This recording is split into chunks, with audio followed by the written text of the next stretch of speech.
आज बनवणार आहे कटुल्याची रश्श्यावाली भाजी। तेल टाकलं, कांदा,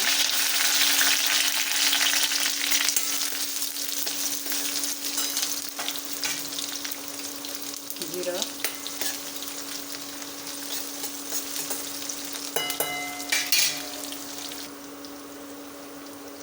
हळद आणि हे कटोले असे कापलेले आहेत।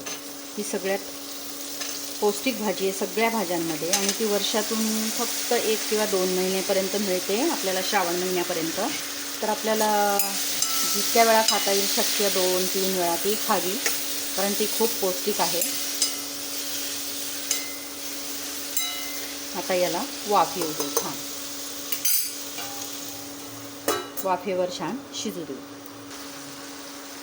मस्त अशी वाफ आली आहे। त्यात थोडं पाणी टाकलं होतं मी, ते दाखवायचं राहून गेलं। त्यामुळे छान वाफ येते आणि कटुले अगदी छान शिजतात।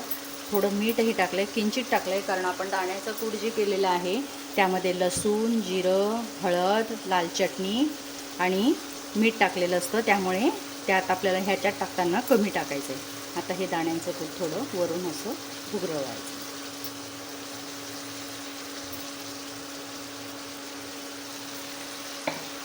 आणि हे मिक्स करायचं।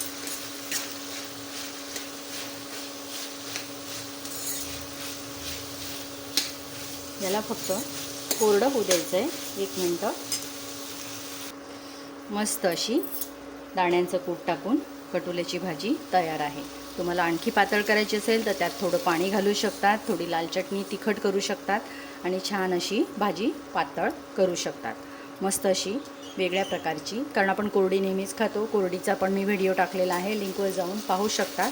असेच व्हिडिओ पाहण्यासाठी चॅनलला सबस्क्राईब करा आणि पुढील येणाऱ्या दुसरा व्हिडिओ पहा।